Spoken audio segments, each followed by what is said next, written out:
States, and it's not going to solve the problems of American-born workers. The purpose of the anti-immigrant rhetoric is for you to turn your anger away from the billionaires and their sociopathic system of capitalism.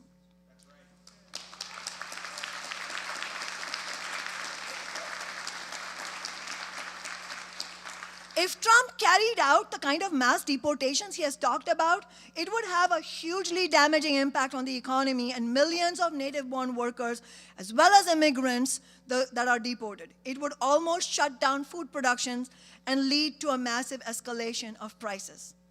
Native-born and immigrant workers must stand together against the waves of deportation being carried out by both parties of the billionaires and fight for better wages and conditions for all of us.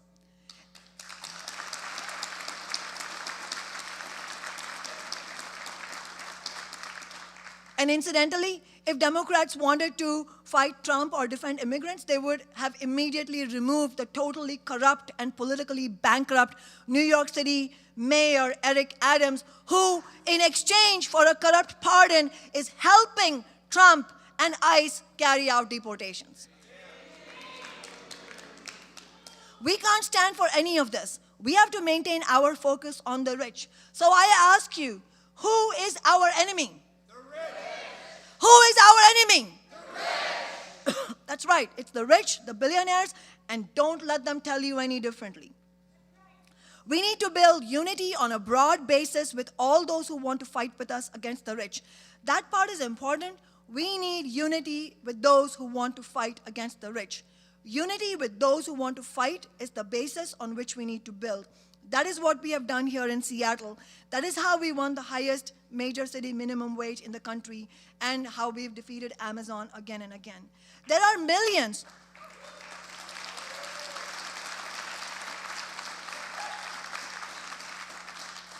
There are millions who do want to fight back, and that's whom we are trying to reach, not those who admire the billionaires. What are we fighting for? I hope everyone has had a chance to read Worker Strike Back's program and the Fight the Rich campaign proposal we've circulated here today. These are the main demands we are proposing at our Worker Strike Back convention tomorrow, which we'll be discussing, amending, and voting on. Fight the rich and the billionaire class and their system. Workers need a real raise, $25 an hour minimum wage. Good union jobs for all. Stop the climate catastrophe. Take big energy corporations into workers' ownership.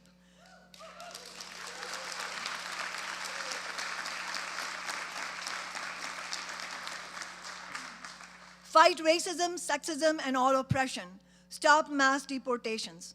Medicare for all and quality affordable housing, tax the rich, end the genocidal war on Gaza, no military aid, no occupation, bring down Trump, the billionaires, and their two parties. No more sellouts, we need a new party.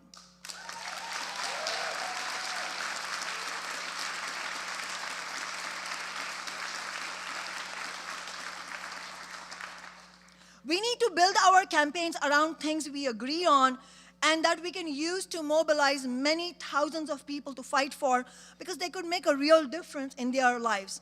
Both Medicare for all and $25 an hour minimum wage and many of these other demands can inspire people to fight. And we must also keep our focus on ending the genocidal war on Gaza and the brutal occupation.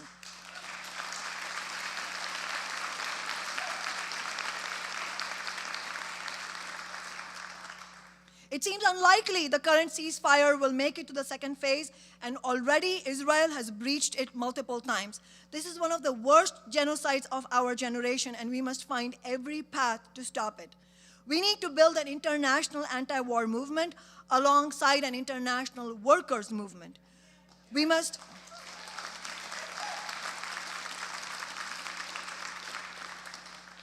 refuse to support the boss's wars. And I mean both the war on Gaza and the bloody anti-imperialist war in Ukraine. No war but class war.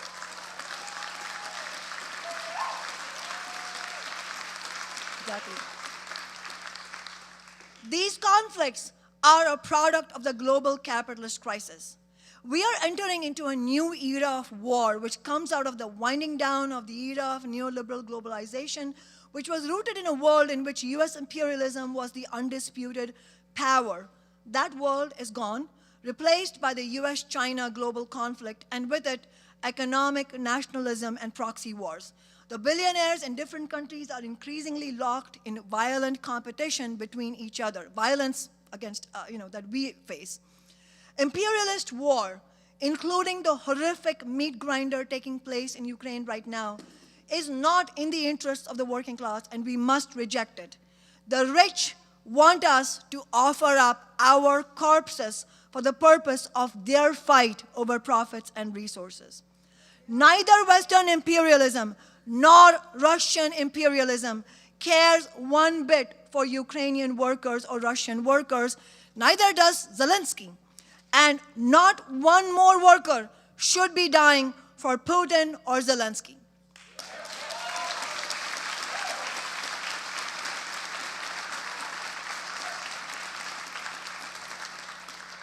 As our friend said just now, the only war for us is class war.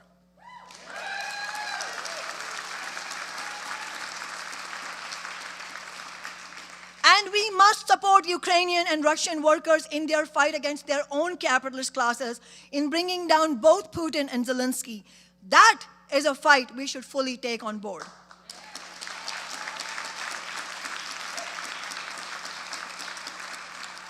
We should have no illusions in Trump's ideas of plundering the natural resources in Ukraine.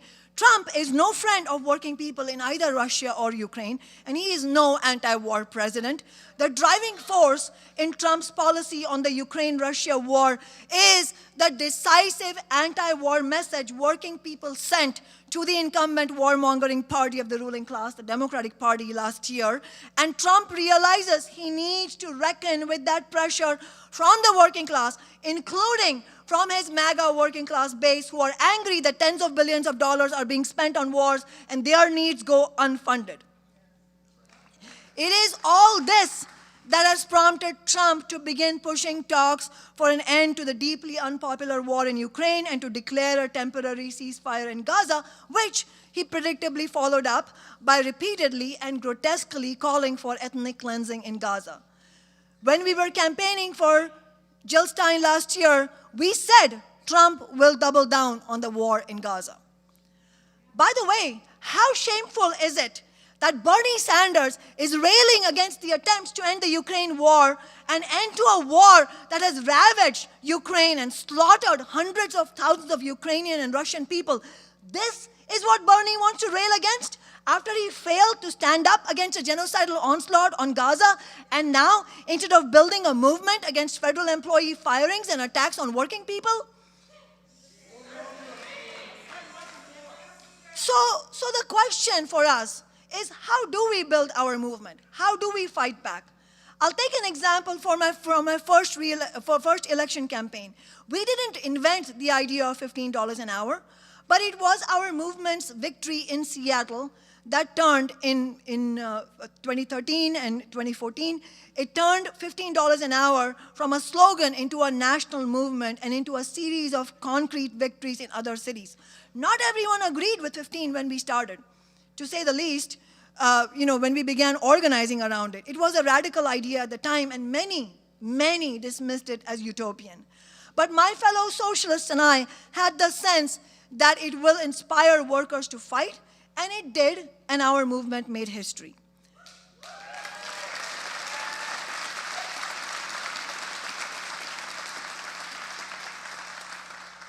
Campaigning for 15 in my working class election campaign in 2013 was crucial, but it was just the beginning. It took an all-out fight. We immediately used the momentum from our election victory to launch a movement called 15 Now.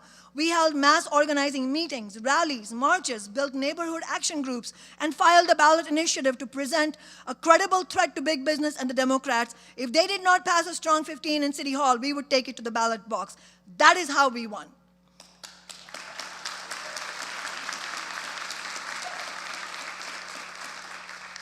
We won despite all the attempts of the Democrats to block or water down the $15 minimum wage.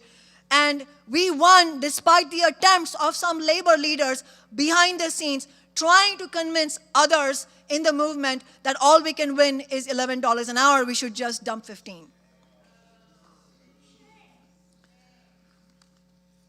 to similarly go on the offensive today.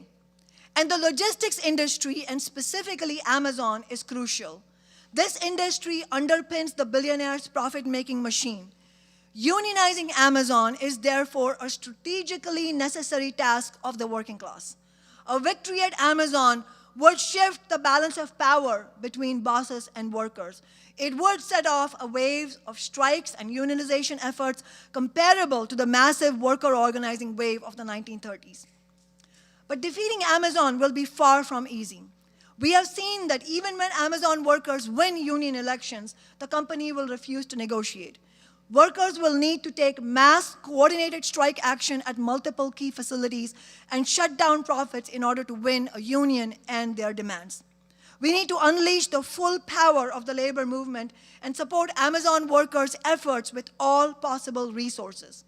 Rank and file union members will need to get organized together across unions along with non-union workers to demand action from existing labor leaders and to build a new fighting union leadership.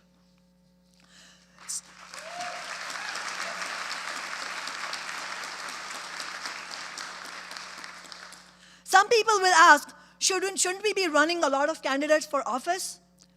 We do need to prepare the ground for a mass party of working people. But speaking as a former elected representative of working people myself, my answer to that question will be no, not right now. Not right now is not when we can run lots of candidates for office. Our movement at present is not strong enough to run significant numbers of candidates. Elections are also not the main way that change happens. People with progressive ideas get elected all the time, but without a strong movement behind them, they get absorbed into the system. They capitulate to the enormous pressures from the rich and their politicians. And it might seem ironic to you all that I'm saying this as somebody who has a decade-long track record of having used elected office in the correct way. But I say this because, tragically, that is the only example we can point out in our times of elected office being used in that way. So yes, it can be done, it needs to be done that way, but a sober assessment also is that it hasn't been done otherwise outside Seattle. We need to build a stronger movement now through other campaigns and struggles to prepare the ground to be able to run candidates independent of the two parties of the billionaires.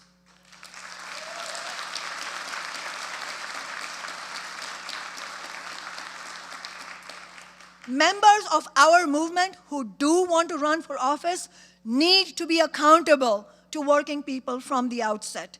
They should work with the Fight the Rich campaign on developing a strong working class political platform. They would need to run any such campaign on a clear fighting working class basis and agree to accept only the average worker's wage if elected, as I did during my entire decade in City Hall.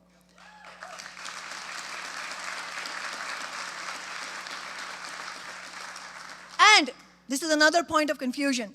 And while it is the bare minimum that elected representatives should do, it is not enough for them to take pro-working class votes on legislation that is in front of them. That is not enough. They need to commit themselves, as I did, to a movement-building approach, to use their office to initiate and support campaigns on bold, far-reaching demands, and even though it will alienate and infuriate both Democratic and Republican politicians. And I'll tell you a rule of thumb is if you aren't infuriating the Democratic and Republican politicians, you're doing something deeply wrong.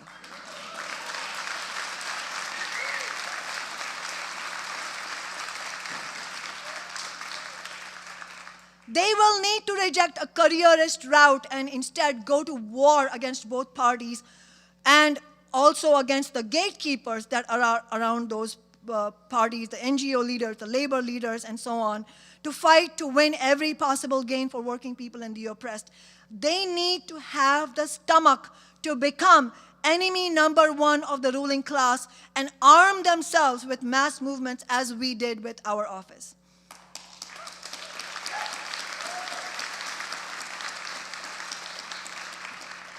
In addition to going on the offensive, we must also defend against the attacks by the billionaires and their two parties. And that includes the attacks by Trump, which are both a continuation and a serious escalation of the long-term bipartisan project of the US ruling class. It is austerity on steroids, deregulation on steroids, imperialism on steroids, and alongside this, it's the most dramatic concentration of executive power. Trump is pushing things as far as he can, as far as he thinks he can get away with.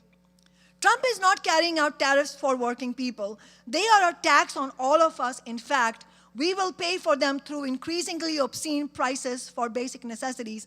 At root, it's an attempt to confuse us, to pit workers in different countries against each other, and to dishonestly justify more tax cuts for corporations and the rich.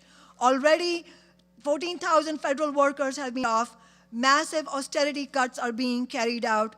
Healthcare services are interrupted. Farmers are in danger of losing their farms. And we have seen Trump and Republicans' latest threats on Medicare and Medicaid. No one should have any expectation at all that Democrats will fight against Trump. Democrats have themselves brought up again and again their willingness to attack Social Security and Medicare, including Obama and his so-called grand bargain. The Democrats paid the way for all this.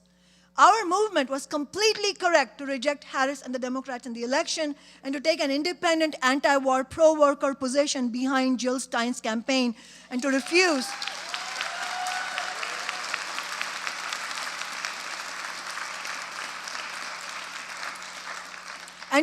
to bend to the lesser evil pressures. And it's extremely important that Jill and the Green Party ran on a clear anti-war, pro-worker program and stood up against all the attacks.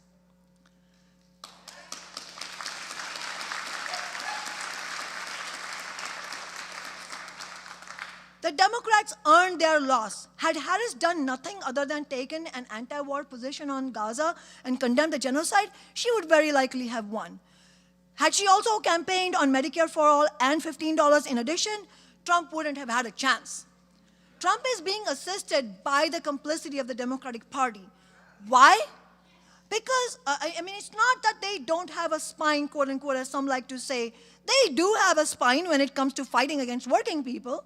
When it comes to doubling down on genocide, when it comes to breaking the railroad worker strike, they had a spine when they fought against every single thing our movements fought for in Seattle, from 15 to Amazon tax to renters' rights.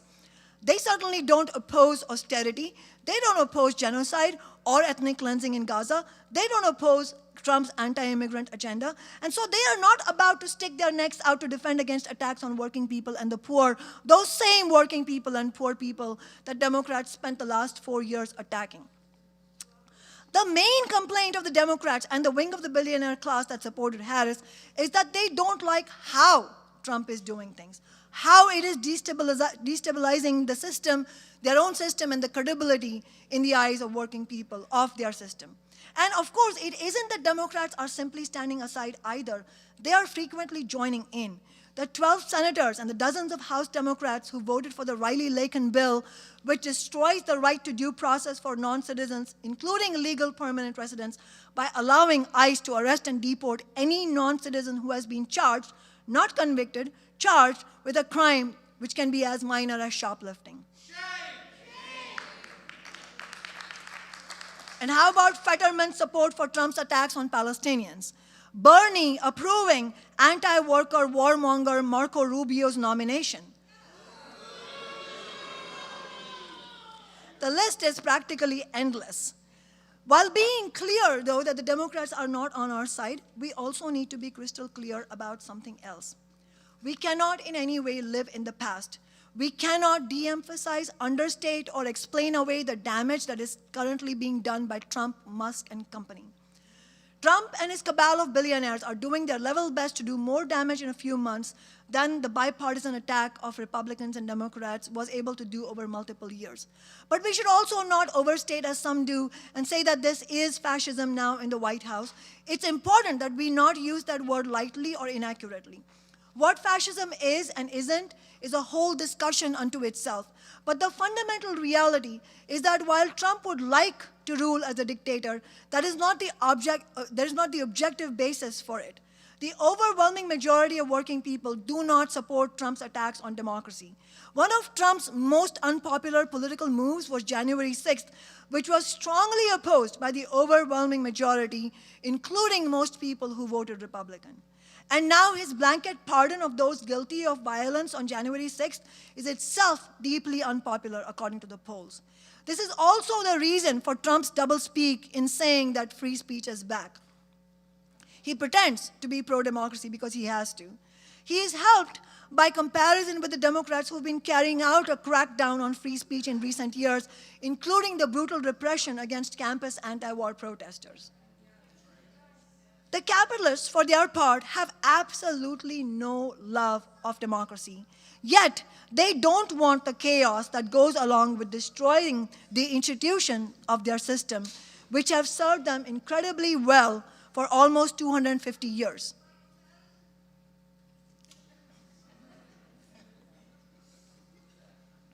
And while they are on board with big parts of Trump's agenda of attacking workers, of austerity, of deregulation, etc., they don't want an unchecked Trump or the kind of utter chaos that fascism brought on the ruling classes and capitalism as a whole in the first half of the 20th century. The capitalists see capitalist democracy, which is of course highly limited and is mainly democracy for the billionaires, but such as it is the best possible shell for their interests. Suffice it to say that if this was fascism, this meeting would not be taking place. Many of us here today would be in prison right now or facing far worse. But we have to be clear about what is happening, how very dangerous it is, and the urgent need to fight back.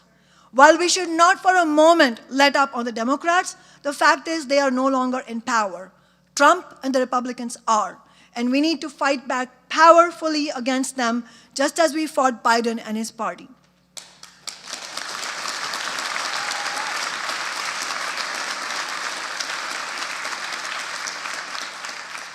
And it's ironic that, as I said, Elon Musk calls poor people parasitic. He makes $8 million a day from government contracts that his companies have. He's one of the biggest parasites in history. Working people make everything run in this society. We create all the wealth. Nothing works without us. Not the grocery stores, not the electrical grid, not the coffee houses, not the buses, not the Amazon warehouses, not one building in this city, not one board, not one brick was put in place by a billionaire. We need to win over people to our movement who voted for Trump, who voted for Harris, who didn't vote at all, or those who, like us, campaigned and voted for the strongest anti-war pro-worker candidate, Jill Stein.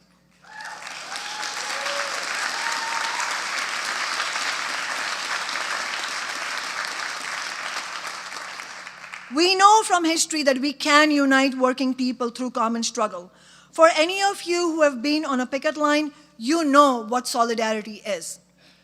For any of you who've been part of a successful social movement like Tax Amazon, you know what solidarity is. And you know that in successful movements, we can have respectful discussions about our differences and our strategies. We come together around the best strategies, and we carry them out together on a principled, united basis.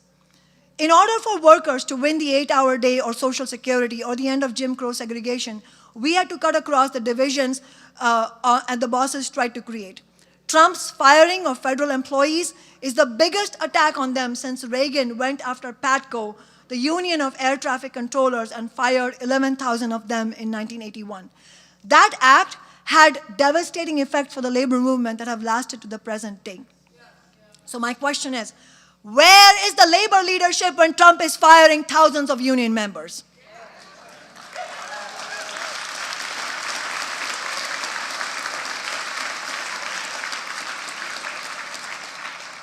In the face of this dangerous escalation of executive power, there should be mass strike action.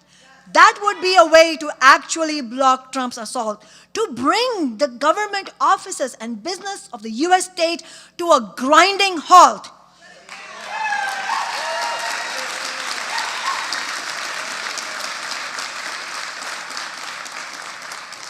to shut down corporate profits, shut down the economy. Instead, we have Auto Workers Union President Sean Fain authoring an op-ed in which he announces he's ready to work with Trump. We have Sean O'Brien, the Teamster leader, kissing up to Trump and MAGA, throwing immigrant workers under the bus, and openly surrendering to anti-union right-to-work laws. This is an absolutely shameful capitulation. It is beyond disgraceful. And let's also note the conspicuous absence of the labor leadership in any effort to build a unionizing drive in Amazon nationally. This is an abdication of responsibility of gigantic proportions, because they understand, as we do, that unionizing Amazon is a backbone task to build anything right now.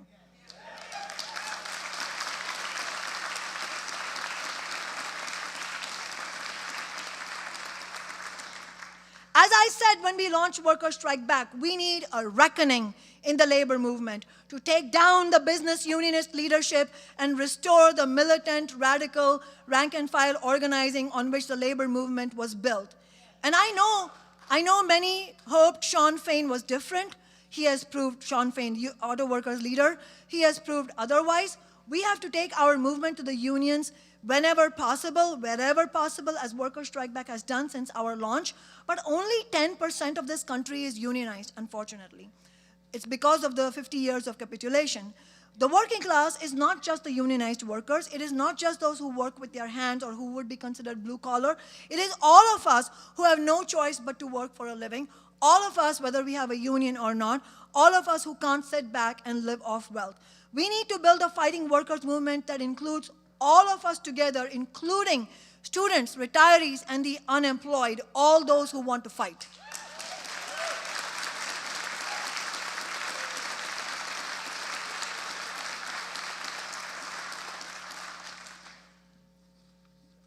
But who's not wanting to fight? It's clearly the majority of labor leaders, and certainly the Democratic Party leaders are not among those who want to fight.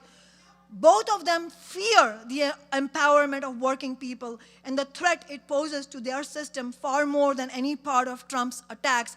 It's also the same reason the Democrats extinguished both Bernie campaigns. And so they prefer complicity. And the labor movement has been completely undermined by business unionist leaders who have long been tied at the hip to the Democratic Party and don't want conflict with the bosses. Business unionism is the utterly failed strategy that workers should let labor leaders quietly negotiate contracts with the bosses rather than getting organized to wrench a strong contract from the hands of the bosses. Business unionists put their stress on the bargaining process, and they fear antagonizing management by mobilizing workers, much less going on strikes. Business unionist ideas have led to a steadily worsened wages and benefits and working condition situation over the past decades. They have led to dramatic declines in number of workers, as I said, who even have a union.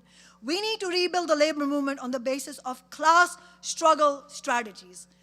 From the best militant traditions of labor's past, the traditions that were central to the three strikes that led the way in 1934, all strikes, by the way, led by socialists, in Minneapolis, in Toledo, and San Francisco.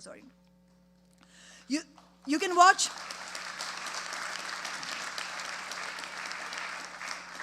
a recent episode of Workers' Strike Back's broadcast on the Minneapolis general strike.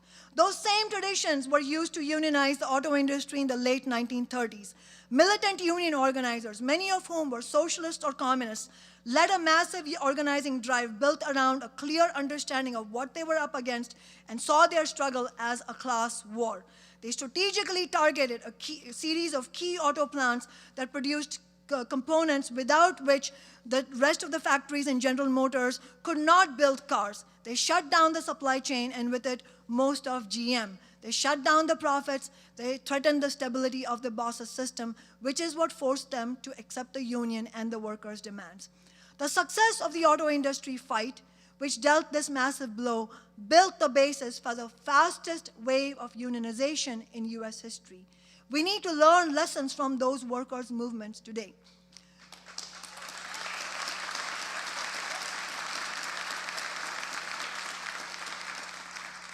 And we need to build worker strike back into a mass force nationally, as well as other class struggle organizations. If you are not yet a member of Worker Strike Back, I hope you will join today. And if you're in person here, come to our convention tomorrow. If you're watching over live stream, please sign up as a member of Worker Strike Back, and we will be in touch. We have monthly Zoom meetings as well. We must recognize that there will be no future for humanity on the basis of gradual change or small reforms which will then be walked back at a later date. Climate crisis is an existential threat. We need to end all fossil fuel use as rapidly as possible. This has been known to science for decades, and yet here we are. To stop climate catastrophe and to stop future, more dangerous growth of the right wing, we need to stop capitalism. But we can't do that with these corporations in the hands of the billionaires because we can't control what we don't own. We need to take the big energy corporations, the big banks, all the major corporations into democratic public ownership and run them ourselves.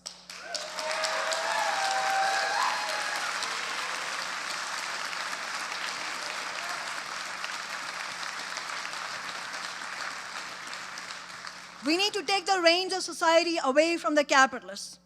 All of our fights right now, the small ones and the big ones, have to be towards that end. I am a member of Worker Strike Back, and I am also a member, like Emily, of Revolutionary Workers, a revolutionary socialist organization. If you, like me, agree that capitalism cannot be reformed, that it needs to be replaced by a global system of solidarity and sustainability and democracy, then you should consider joining Revolutionary Workers. Solidarity.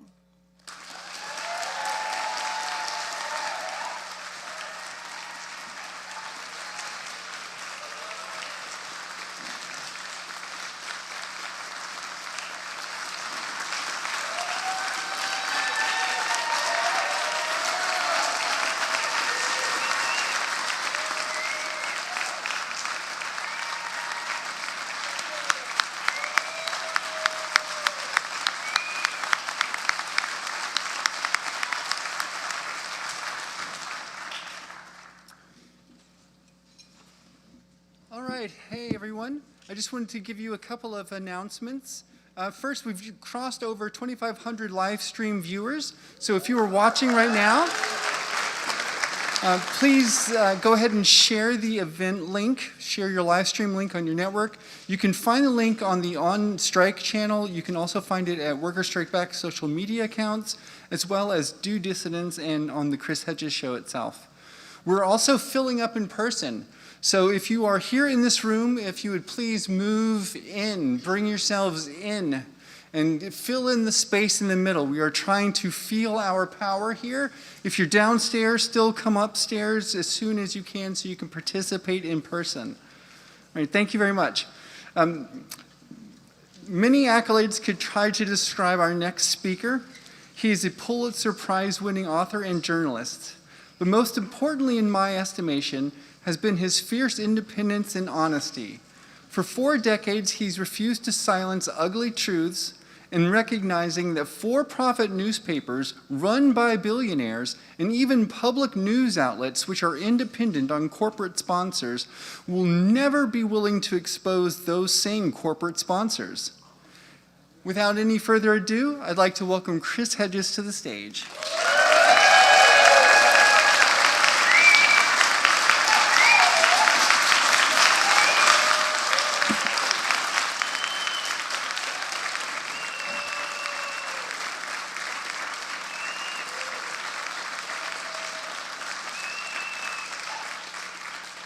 Thank you.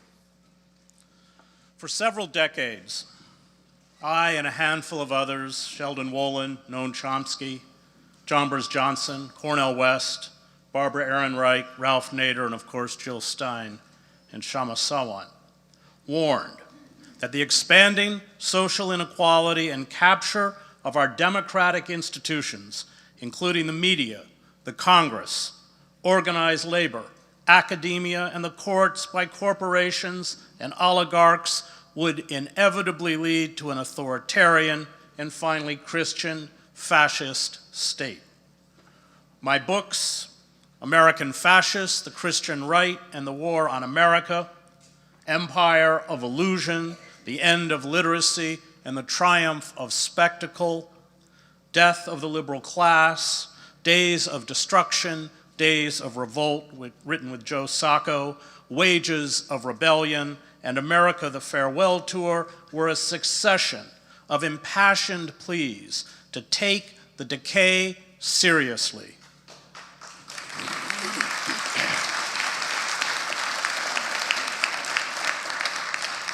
But I take no joy in being correct.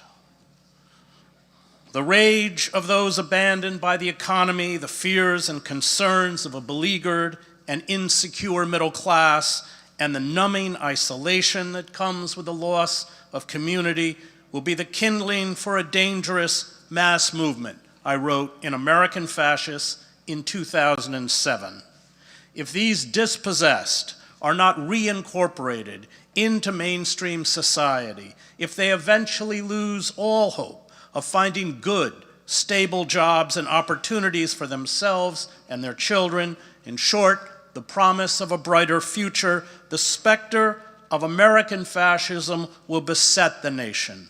This despair, this loss of hope, this denial of a future leads the desperate into the arms of those who promise miracles and dreams of apocalyptic glory. Donald Trump does not herald the collapse of democracy. He heralds the ripping away of the veneer that masks the rot within the ruling structures and their pretense of democracy. He is the symptom, not the disease.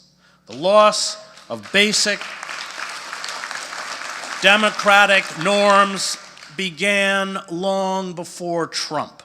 Deindustrialization, deregulation, austerity, unchecked predatory corporations, including the healthcare industry, wholesale surveillance of every American, social inequality, an electoral system defined by legalized bribery, endless and futile wars, the largest prison population in the world, and the feelings of betrayal, stagnation, and despair, combined in a toxic brew that has culminated in inchoate and justified hatred of the ruling class. And the Democrats are as guilty as the Republicans.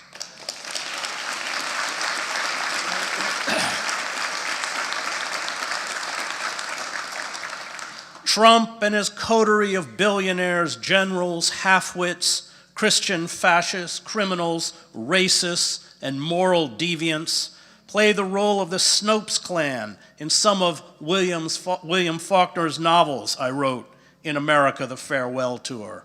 The Snopeses filled the power vacuum of the decayed South and ruthlessly seized control from the degenerated former slaveholding aristocratic elites. Flem Snopes and his extended family, which includes a killer, a pedophile, a bigamist, an arsonist, a mentally disabled man who copulates with a cow, and a relative who sells tickets to witness the bestiality, are fictional representations of the scum now elevated to the highest level of the federal government.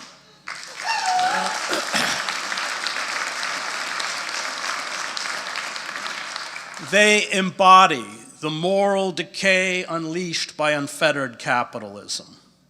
The usual reference to amorality, while accurate, is not sufficiently distinctive and by itself does not allow us to place them as they should be placed in a historical moment the critic Irving Howe wrote of the Snopeses. Perhaps the most important thing to be said is that they are what comes afterwards, the creatures that emerge from the devastation with the slime still upon their lips. Let a world collapse in the South or Russia, and there appear figures of coarse ambition, driving their way up from beneath the social bottom, men to whom moral claims are not so much absurd as incomprehensible, sons of bushwhackers or muziks drifting in from nowhere and taking over through the sheer outrageousness of their monolithic force, Howe writes. They become presidents of local banks and chairmen of party regional committees, and later, a trifle slicked up, they muscle their way into Congress or the Politburo, scavengers without inhibition. They need not believe in the crumbling official code of their society. They need only learn to mimic its sounds. The political philosopher Sheldon Wolin called our system of governance inverted totalitarianism, one that kept the old iconography, language, symbols, but had handed the internal levers of power to corporations and the rich. Now we are shifting to totalitarian's more recognizable form, one dominated by a demagogue and an ideology grounded in our homegrown Christian fascism. We live in a two-tiered legal system, one where poor people are harassed, arrested, and jailed for absurd infractions, such as selling loose cigarettes, which led to Eric Garner being choked to death by the New York City police in 2014, while crimes of appalling magnitude by the oligarchs and corporations, from oil spills to bank fraud in the hundreds of billions of dollars, which wiped out 40% of the world's wealth, are dealt with through tepid administrative controls, symbolic fines, and civil enforcement that give these wealthy perpetrators immunity from criminal prosecution. I wrote in America, the Farewell Tour. The utopian ideology of neoliberalism and global capitalism is a vast con, a mechanism to funnel wealth upwards to the billionaire class. The working poor, whose unions and rights were stripped from them and whose wages have stagnated or declined over the past 40 years, have been disempowered and impoverished. Their lives, as Barbara Ehrenreich chronicled in Nickel and Dimed, are one long, stress-ridden emergency. The middle class is evaporating. Cities that once manufactured products and offered factory jobs are boarded up wastelands. The destruction is a ruse. Corporations, the destruction of trade barriers is a ruse corporations and the billionaire class use to stash $1.42 trillion in profits in overseas banks to avoid paying taxes. The labels liberal and conservative are meaningless, evidenced by a Democratic presidential candidate who turned to Wall Street bankers to formulate her economic policies and bragged about an endorsement from Dick Cheney, a war criminal who left office with a 13% approval rating. Fascism is always the bastard child of a bankrupt liberalism. The attraction of Trump is that, although vile and buffoonish, he mocks the political charade. Trump lies like he breathes, but the lies told by the two establishment parties caused far more pain and did far more damage than the lies told by Trump. Trump is merely the apotheosis of a culture of mendacity, deception, and exploitation, for we are a culture awash in lies. It no longer matters what is true, it matters only what is correct. The correct ideology of neoliberalism is as delusional as the correct ideology of the Christian fascists. Neither are reality-based belief systems.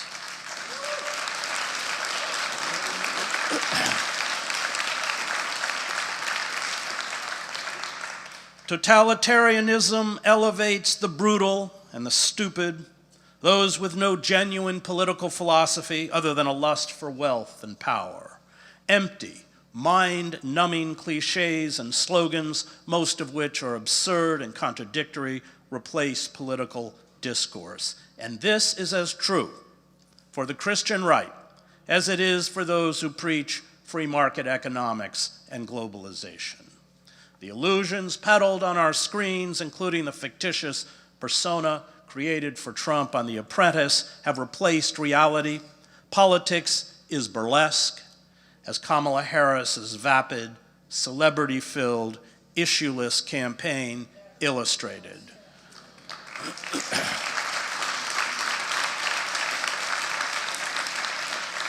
It is smoke and mirrors created by an army of agents, publicists, marketing departments, promoters, pollsters, script writers, wardrobe consultants, and public announcers. Our money-drenched, heavily managed elections are little more than totalitarian plebiscites designed to give a veneer of legitimacy to oligarchic and corporate power. The political malaise is mirrored in a cultural malaise, what Soren Kierkegaard calls a sickness unto death, the numbing of the soul by nihilism. The cult of the self dominates our cultural landscape. I wrote an Empire of Illusion. This cult has within it the classic traits of psychopaths: superficial charm, grandiosity, and self-importance, a need for constant stimulation, a penchant for lying, deception, and manipulation, and the inability to feel remorse or guilt. This is, of course, the ethic promoted by corporations. It is the ethic of unfettered capitalism. It is the misguided belief that personal style and personal advancement, mistaken for individualism, are the same as democratic equality. In fact, personal style, defined by the commodities we buy or consume, has become a compensation for our loss of democratic equality. We have a right in the cult of the self to get whatever we desire. We can do anything, even belittle and destroy those around us, including our friends, to make money, to be happy, to become famous. Once fame and wealth are achieved, they become their own justification, their own morality. How one gets there is irrelevant. Once you get there, those questions are no longer asked. My book, Empire of Illusion, begins in Madison Square Garden at a World Wrestling Entertainment Tour. I understood that professional wrestling was the template for our social and political life, but I did not know that it would produce a president, and soon a secretary of education, who has vowed to shut the department down. The bouts are stylized rituals I wrote in what could have been a description of a Trump rally. They are public expressions of pain and a fervent longing for revenge, the lurid and detailed sagas behind each bout, rather than the wrestling matches themselves, are what drive crowds to a frenzy. These ritualized battles give those packed in the arenas a temporary, heady release from mundane lives. The burden of real problems is transformed into fodder for a high-energy pantomime. It is not going to get better. The tools to shut down dissent have been cemented into place. Our democracy cratered years ago. All Trump has to do to establish a naked police state is flip a switch, and he will.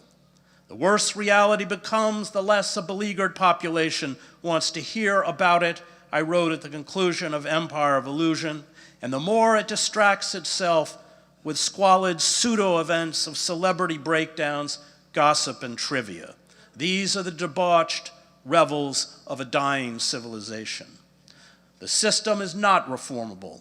Either we obstruct in the only form left to us, which is mass mobilization, acts of sustained civil disobedience, especially the strike, or we are frog-marched into serfdom.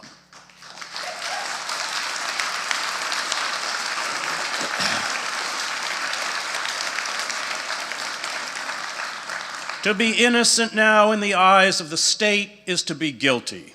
It is to be complicit in this radical evil. It is to bear the mark of Cain. It is to do nothing, to defend the weak, the oppressed, the poor, and those who suffer, and to protect the planet. Choose, but choose fast. Time is running out. The sick, unable to afford care, are dying. The poor, especially children, are going hungry. Families, along with the mentally ill, are thrown into our streets. The unemployed and underemployed are desperate. Schools are being defunded and privatized. Our prisons are packed. The undocumented are being hunted down, imprisoned, and deported. Our roads, bridges, dams, levees, power grids, rail lines, subways, bus services are crumbling.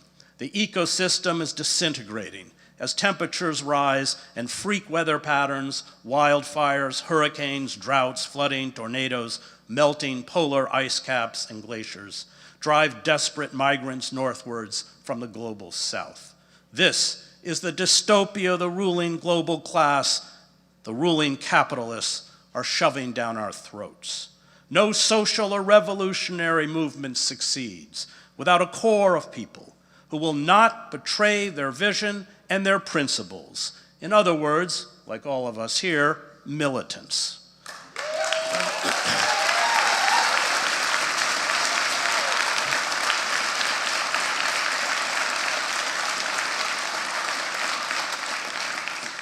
They are the building blocks of social change. They are our only hope for a viable socialism. They are willing to spend their lives as political outcasts. They are willing to endure repression. They refuse to sell out the oppressed and the poor. They know that you stand with all of the oppressed, those in our prisons and marginal communities, the poor, unemployed workers, our LGBTQ community, undocumented workers, the mentally ill, and the Palestinians, or you stand with none of the oppressed.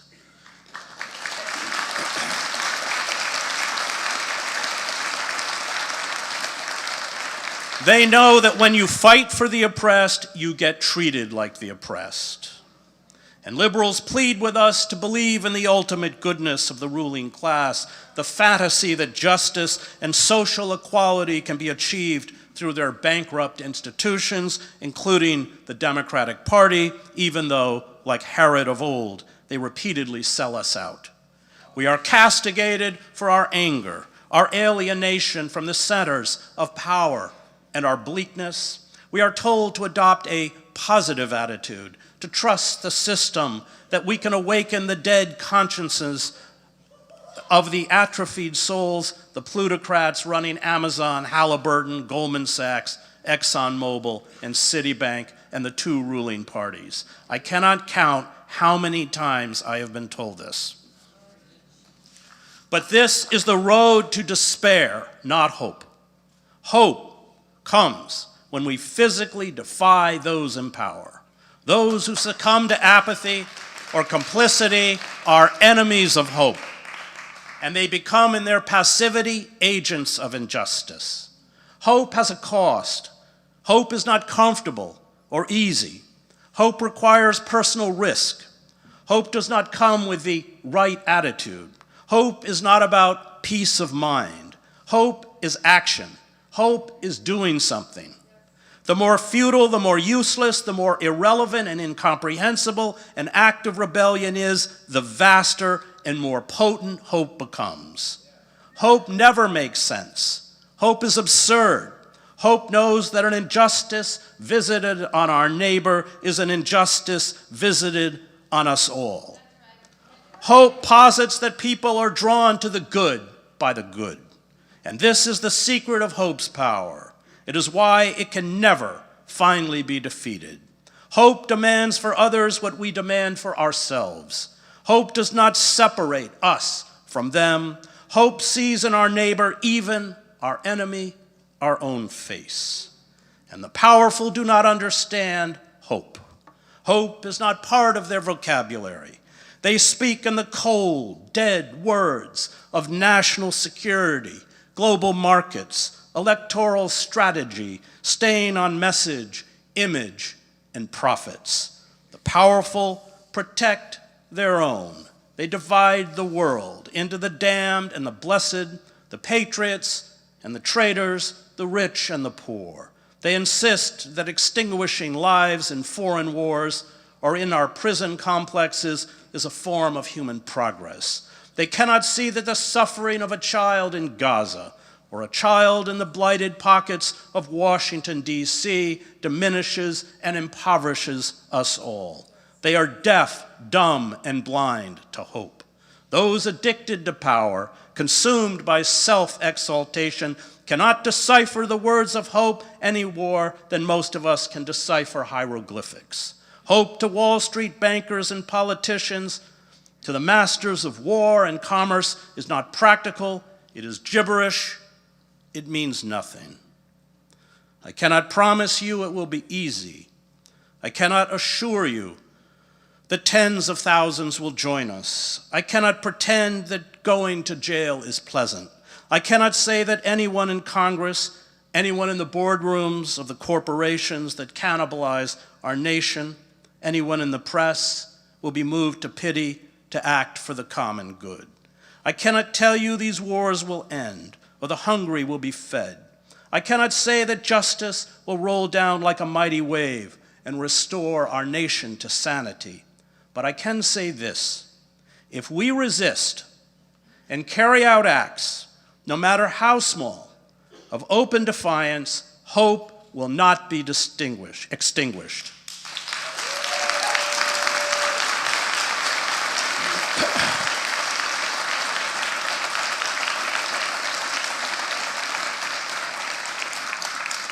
Hope cannot be sustained if it cannot be seen. Any act of rebellion, any physical defiance of those who make war, of those who perpetuate corporate greed and are responsible for state crimes, anything that seeks to draw the good to the good, nourishes our souls and holds out the possibility that we can touch and transform the souls of others. Hope affirms that which we must affirm, and every act that imparts hope is a victory in itself. I saw the power of hope in the mass movements in East Germany, Czechoslovakia, and Romania that brought down these regimes. These uprisings were spontaneous outbursts by an enraged population that had had enough of repression, mismanagement, and corruption. No one from the dissidents themselves to the ruling communist parties anticipated these revolts. They erupted, as all revolutions do, from tinder that have been waiting years for a spark. That this tinder exists in American society is undeniable, although to date its primary expression has been fascistic. These revolutions were led by a handful of dissidents who until the fall of 1989 were marginalized and dismissed by the state as inconsequential. The state periodically sent state security to harass them. It often ignored them. I am not even sure you could call these dissidents an opposition. They were profoundly isolated within their own societies. The state media denied them a voice. They had no legal status and were locked out of the political system. They were blacklisted. They struggled to make a living. But when the breaking point in Eastern Europe came, when the ruling communist ideology lost all credibility, there was no question in the minds of the public about whom they could trust. The demonstrators that poured into the streets of East Berlin and Prague were aware of who would sell them out and who would not. They trusted those such as Václav Havel, who had dedicated their lives to fighting for an open society, those who had been willing to be condemned as non-persons and go to jail for their defiance. And no matter how tempting it was to give up, to make compromises with power, they did not. Julian Benda reminds us that we can serve two sets of principles: privilege and power, or justice and truth. The more we make compromises with those who serve privilege and power, the more we diminish the capacity for justice and truth. Our strength comes from our steadfastness to justice and truth. A steadfastness that accepts that the corporate forces arrayed against us may crush us, but that the more we make compromises with those who serve privilege and power, the more we diminish our own strength. Karl Popper in The Open Society and Its Enemies writes that the question is not how do you get good people to rule. Popper says this is the wrong question. Most people attracted to power, he writes, have rarely been above average, either morally or intellectually, and often below it. The question is how do we build mass movements to hold the powerful to account even when those in power come from our own ranks? There is a moment in Henry Kissinger's memoirs, do not buy the book, when Nixon and Kissinger are looking out at tens of thousands of anti-war protesters who have surrounded the White House. Nixon had placed empty city buses in front of the White House to keep the protesters back. He worried out loud that the crowd would break through the barricades and get him and Kissinger. And that is exactly where we want people in power to be.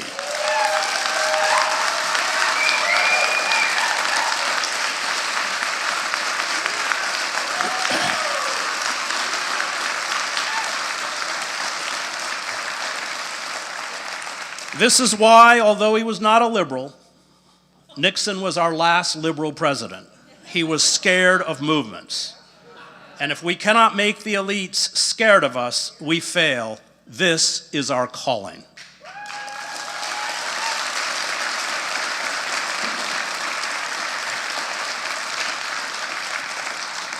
Our failure to immediately build a counterweight to the Democratic Party after it abandoned the working class with the passage of the North American Free Trade Agreement in 1994 was our gravest mistake. And this mistake was compounded by allowing liberals to herd us repeatedly into the embrace of the Democratic Party, promising it could be changed from within, that the corporate indentured party leadership would ever permit Bernie Sanders to be the nominee, or the stated goals of his platform to be embraced is delusional.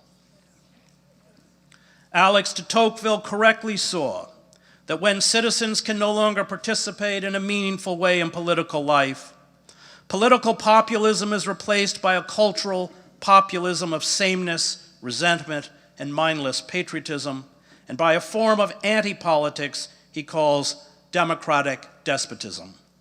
Only 11.3% of workers in this country belong to unions. This is the lowest percentage in 80 years. And nearly all these unions, and especially the AFL-CIO, have been emasculated by corporate power. We are not going to be assisted in our revolt by established unions. Union leaders such as the Teamster Sean O'Brien are bought off, they are comfortable, they are pulling down at least 5 times what rank and file workers make. They have sold out to the Democratic Party, or in the case of O'Brien, to Trump. We forget, as Alexander Herzen said, that we are not the doctors. We are the disease. We have to mount protests not only outside the doors of Walmart and Amazon, not only outside congressional offices, but outside the doors of union headquarters.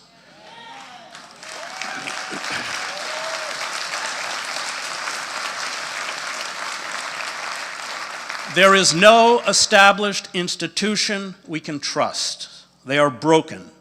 But there are 30 million working poor, victims of mass layoffs, trapped in debt peonage, manipulated and used by the political elite, willing to rise up if we stop our virtue signaling and woke purity tests and speak to them in the language of class warfare.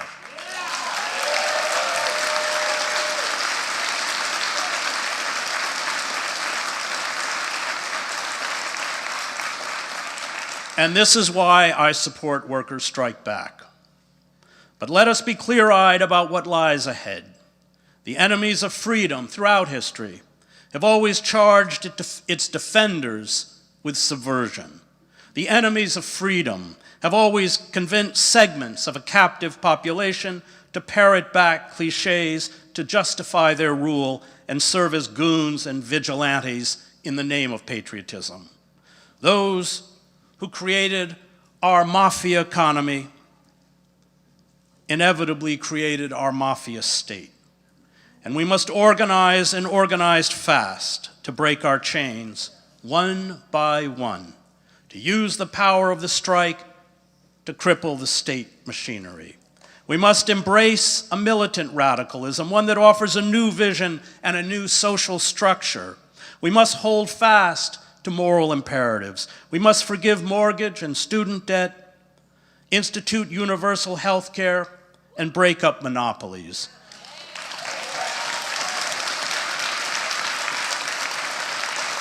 We must raise the minimum wage and end the squandering of hundreds of billions of dollars to sustain the empire and the war industry.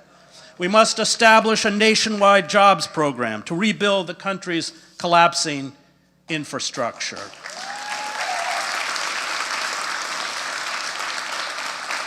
We must take into public ownership the banks, the pharmaceutical corporations, military contractors, and transportation, and end the extraction of fossil fuel.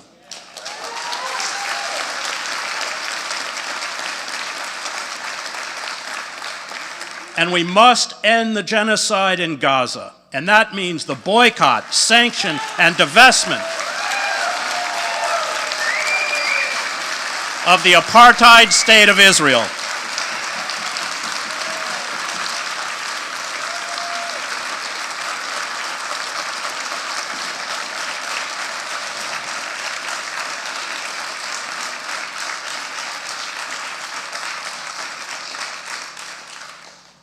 None of this will happen until we organize and refuse to walk away from our commitment to justice and to socialism. As the country disintegrates, as feelings of betrayal and abandonment mount, the ruling class will use their organs of propaganda, including the media, to blame us. Those in open defiance of authority for the chaos. The mafia state will be brutal. Capitalists, as Eduardo Galeano writes, view communal cultures as enemy cultures. The billionaire class will do to us what it did to the radicals who rose up to form militant unions in the past. We had the bloodiest labor wars in the industrialized world. Hundreds of American workers were killed. Tens of thousands were beaten, wounded, jailed, and blacklisted. Unions were infiltrated, shut down, and outlawed. We cannot be naive. It will be difficult, costly, and painful, but this confrontation is our only hope. Otherwise, we and the planet that sustains us are doomed. And I concede, we may not succeed. So be it. At least those who come after us, and I speak as a father, will say we tried. The corporate forces that have us in their death grip will destroy the lives of my children. They will destroy the lives of your children. They will destroy the ecosystem that makes life possible, and we owe it to those who come after us not to be complicit in this evil.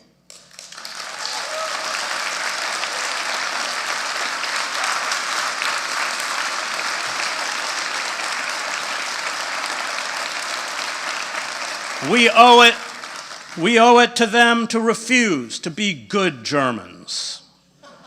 This is a battle, quite literally, between freedom and slavery, between life and death. It is that grave.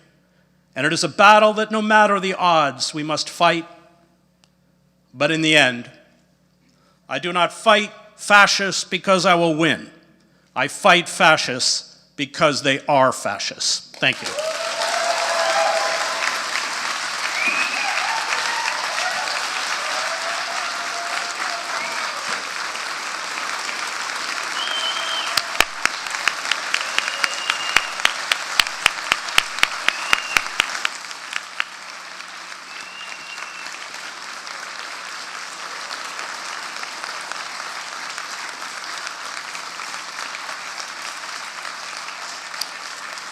The fact that Chris Hedges is here from across the nation at this organizing conference reveals that he's one of those all too rare leaders who wants to fight for working people, who uses his fame to stand with working and poor people and against war. Chris Hedges was the only public figure who supported socialists when Kshama first ran for city council here in Seattle in 2013. In fact, we didn't even have to knock on his door. It was Chris who reached out to Kshama and said, "I want to support your campaign."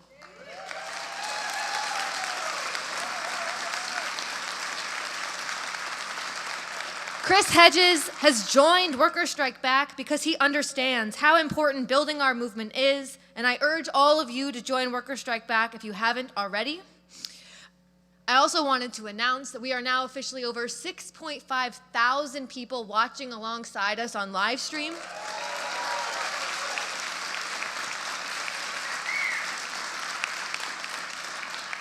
And again, I urge you, if you haven't shared what exciting event you're at with your network, to send that link out and say you can watch alongside me so we can continue to build that number into the tens of thousands.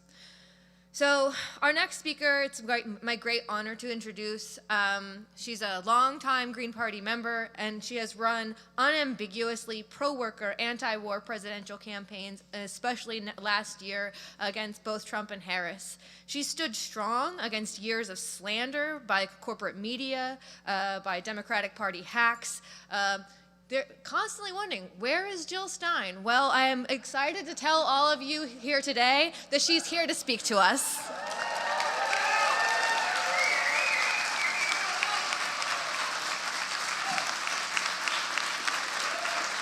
Thank you. Thank you, Emily.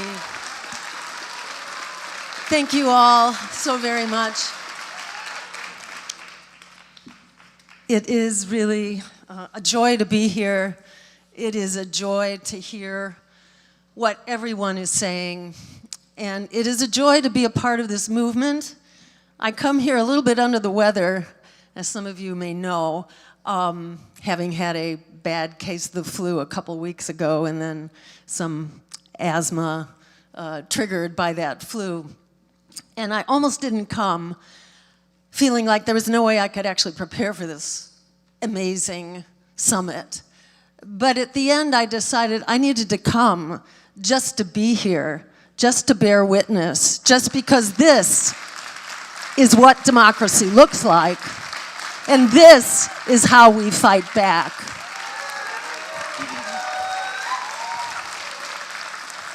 And if we come away from today with nothing more than the commitment to stay together, to be together, to know that what we did in the last election was not just okay, it was absolutely essential. It was world-saving. It is the way forward. This is what we must do.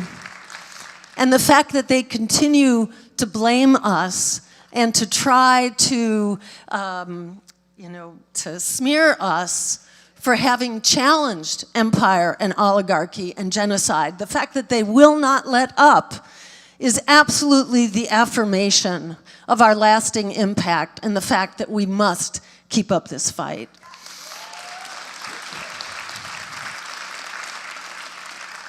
In our minds, it's really important to invert the smears when they come at you. It should be an affirmation. It should be seen as a badge of honor. It should be seen as a confirmation that what we do absolutely matters. So I say, bring it on. Keep those smears coming. Keep us relevant. So we are very much here, and I want to thank everyone here virtually and in the room who's here to take back power from the billionaires and their two parties that serve them, and to put power into the hands of working people.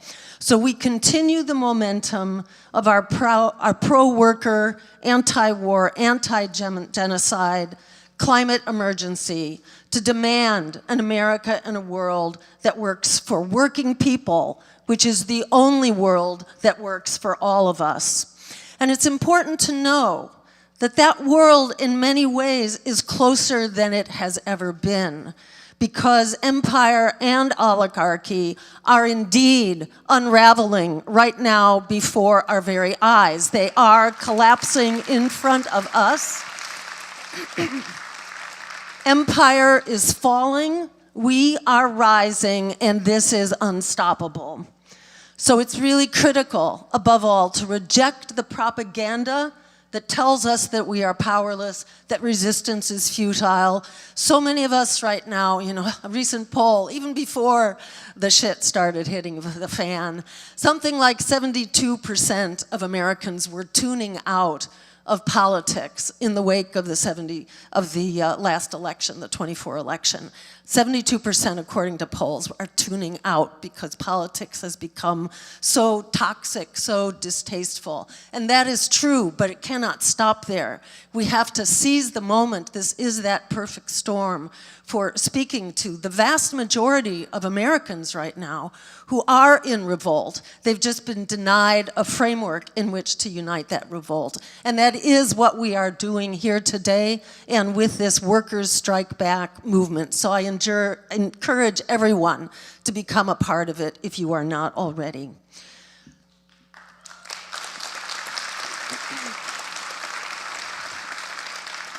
Their resistance, their continuing smears against us, tells us that they, in fact, are terrified. They are terrified because they know that their days are numbered and they know that we are getting together. That is why they pulled out all the stops during our campaign. Their army of lawyers, their infiltrators and spies, which they publicly advertised for, their delay in our public funding, which kept us off the ballot in several states because we were not able to pay the costs of getting on the ballot where those deadlines were missed. The fact that they created a war room of constant lies and smears to disparage and suppress our campaign. That war room cost more than the entire cost of our whole campaign. So that tells you, what the terms were. They were terrified. Over 1/3 of eligible voters are not voting because they reject these toxic candidates and political parties being rammed down our throats. And who are those 1 out of every 3, more than 1 out of every 3 eligible voters who don't vote? They are largely people of color, low income, and youth. Exactly the people who benefit from the agenda that we propose. So this is a meltdown of empire, a meltdown of duopoly, and it is on the verge of that transformation to a people-powered politics. This is the American public, where, where 68% of Americans, last they asked, wanted an immediate ceasefire and an end to the genocide, where over 60% want a shutdown of all military aid to Israel. This is astounding.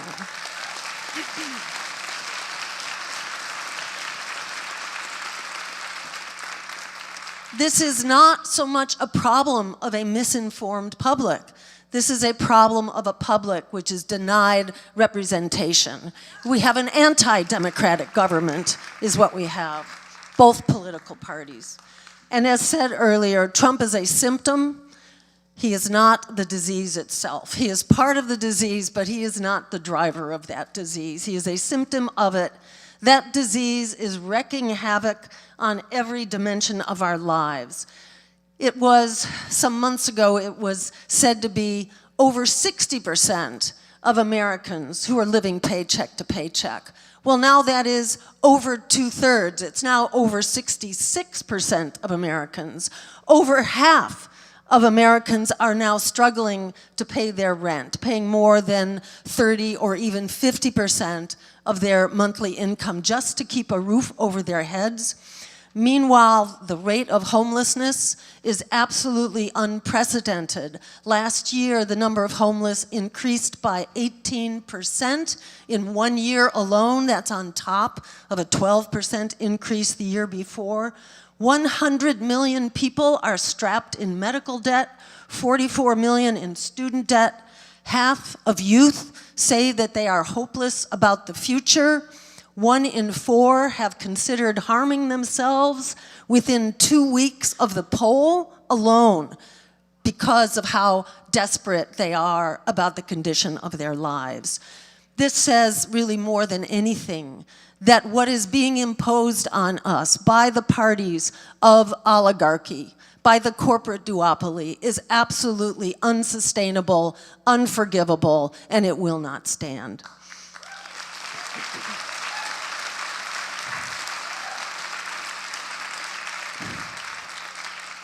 Do not be fooled for a minute.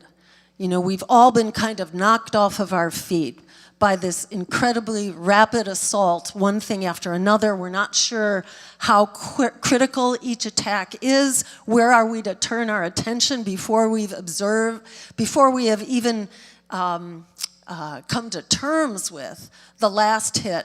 There are 5 more the next day. So this is really designed to keep us on our back feet, to keep us basically falling over. But in fact, do not be fooled into thinking that there is support for the oligarch agenda. Elon Musk himself, who people initially were favorable towards, even within the Republican Party now, he has become an absolute anathema. And there's overwhelming disapproval of Elon Musk and of his having any influence whatsoever in our government. The same is true for Trump's other policies. There was support. It wasn't overwhelming, but there was support across the board. Now that has pretty much gone, except on the issue of deportations, where the Democrats shared with the Republicans this pack of lies that really persuaded the American people, shamefully, into thinking that immigrants are the cause of greater crime, are the cause of the drugs coming into this country. It's actually the opposite.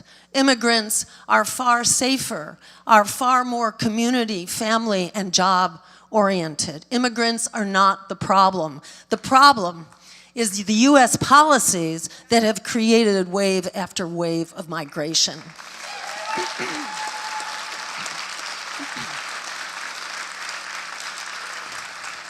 And that is where the migration crisis must be solved. The most critical thing we can do to solve the migration crisis is to simply stop causing it in the first place through endless wars, regime change, through economic sanctions that are driving people here in desperation. And you'll notice that while Trump did not talk whatsoever, not in his inauguration and not since, has not talked about the real crises facing American people, of homelessness, of the lack of health care, of the skyrocketing cost of housing, of debt.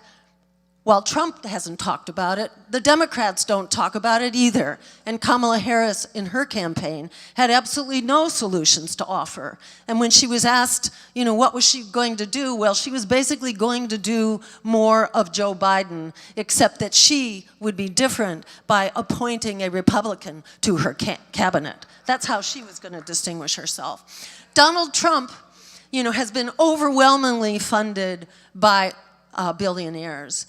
And the statistic to drive that home is the fact that 44% of the money supporting Trump's campaign came from 10 people. Donald Trump represents 10 people and a few others. That is what this is about. This is about a massive propaganda campaign. This is about manufactured consent. Do not believe for a minute that the American public is being fooled. And I will say that the latest polls showed that there is no longer majority support. Initially, it was, you know, modest support across the board for all of what Trump was doing. Now he has basically lost that support, and he is in the negative. He's actually in the disapproval rating now on everything except for deportation, where there is still, you know, a lot of lasting confusion after years of bipartisan propaganda. But on all the other issues, on tariffs, on the taxes and so on. There is no longer support on Elon Musk. There is no longer support for the Trump agenda. And in fact, he is running in the negatives now. He had the worst average approval, the worst average polling of all presidents since the Second World War. There is not support. And the second worst was, you know who? It was Joe Biden, which tells you that both of these parties are not representing us. They are not representing the American people who are hungry, who are desperate for change. A couple more quick mentions. There's so much outrage right now about the proposed Trump cuts, particularly to Medicaid and to food stamps, to SNAP. But actually the cuts that he is proposing are smaller than the cuts that were made by Joe Biden during his presidency. Shame. It was 24 million people who were thrown off of Medicaid by Joe Biden. And it was approximately 4.5 million people were thrown back into poverty after Joe Biden's cuts to SNAP. And further, Joe Biden ended the pause on student debt payments, which impoverished millions of people and continue to impoverish millions of people. There was no need for him to do that. He did that purely on his own voluntary basis to throw American youth and Americans of all ages, actually, back into student debt poverty. So shame on all of them.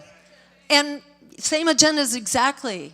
And another fascinating statistic came out just the other day, that the Democratic Party now has the lowest public approval ranking since the question has ever been asked. They now stand at approximately 31% and massive disapproval. So this is, above all, do not let this emergency be hijacked, because that is what they are trying to do right now. That is what Bernie Sanders is doing. That is what AOC is doing. That's what all of them are doing, is saying, see, look how bad Trump is, put us back in power. But what exactly are they doing? What they're doing, I think, is best summarized by Hakeem Jeffries, if you saw the clip of him that went viral, asking, well, what is it we can do? I'm trying to figure out what we can do. It's their government. That is the problem. It's not their government, it's our government. And we need to throw all the bums out. So, to respond to Hakeem Jeffries about what can we do, let's see, actually, all right, let me just jump back for a minute. This slide really tells you what the driver is here. You know, the American public is tired. Working people are tired. They're tired of being thrown under the bus. They've been thrown under the bus for decades. And the Democrats showed us where they stood back in, what was it, in the 1990s with the passage of NAFTA, then again with the Wall Street bailouts, where Wall Street was bailed out to the tune of trillions, while millions, some 8, 9, 10 million American families were thrown out of their homes. Then you also had, you know, the Clinton crime bill and all that. So after a while, people gave up on the Democrats. In this latest election, some were fooled into turning to the Republicans, thinking that, well, maybe Donald Trump was going to do it. But they are rapidly waking up to the fact that, no, he is still throwing people even faster, or at least as fast, let's put it that way, under the bus. So this is very alarming to the Democrats, and I think that's why they are coming out again now, reinvigorating their smear campaign against us, because they know that people are hungry. And we came out of the election as the #1 people-powered alternative to challenge the parties of Warren Wall Street. And while we must, we must fight at the level of our communities, we must fight at the level of social movements, we must fight for a $25 an hour minimum wage, for Medicare for all, for social housing and the right to housing and an end to student debt. But we must also challenge power. And I agree, we don't want to predominantly focus on running a gazillion elections, but challenging power strategically and in flagship campaigns is an absolutely critical part of continuing to build our power. So I do want to encourage people to strategically fight. We are still here. I encourage you, if you're not already part of a Green Party chapter or a Socialist Party chapter, please join one and be a part of this fight. We do have a Green Party table here today. I hope you'll visit it downstairs afterwards. But this is really the driver here, where you are looking at Basically, if you see the tiny red line on the bottom, that is the bottom 90%. That's the income level of most people. And it hasn't budged. It hasn't budged over decades. And that chart runs from 1960 to 2012. So you can be sure it looks even worse than that now, because billionaires and the super wealthy have doubled and tripled their wealth starting in the COVID pandemic, and that has continued. And the steep green swath at the top, which is spiking up and keeps going inevitably upward, that is the top. That is the income of the 0.01%. That is 1/100th of 1% has a massive amount of the income. So this is the driver here. As Louis Brandeis, a Supreme Court justice back in the day when they had some integrity, his famous saying was, we have a choice between vast concentrations of wealth or democracy. We can't have both. But this country has very clearly thrown its weight behind the vast concentrations of wealth. If you compare us to other countries around the world, I don't know if we are number one, but we are very, very close to the top. People often talk about Mexico as being, corrupt, as being a third world type, economic structure. They now have public financing of their elections. They also have an equal playing field in media. All media coverage has to be equalized. If you are running for their presidency, you cannot buy media coverage in Mexico. Let's take a lesson from Mexico. If you could go to the next slide, please. This is basically just another way to show. This shows wealth. The last one showed income. This shows wealth. That little orange line on the bottom, that's 50% of the population has 2% of the wealth. That's not very much. The top 1% is that bracketed area up there. 1% has 30% of the wealth, whereas half the population has to divide up 2%. So this is a driver. The rejection of the Democratic Party is not new. The rejection of the Republican Party is not new. What's new is that people are dropping out rather than vote for either of them. So this is really a perfect storm for change. And if you can go to the next slide, and this again, on that other issue about taxes, you'll see that quote on the bottom. Obama passed a larger tax cut than Trump's tax cut. Well, actually, Obama didn't pass it. He just made the Bush tax cuts permanent.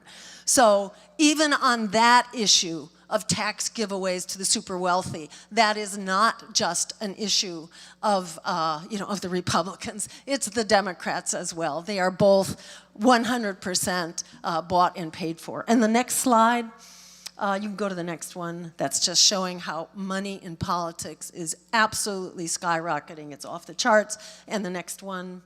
All right, this here is the point I wanted to get to. This is that answer to Hakeem Jeffries. Be like the parliament of South Korea that turned out by the thousands within minutes. It was announced, martial law was announced in South Korea on December, I don't know what it was, 3rd or 4th, something like that, at like 10 p.m. at night.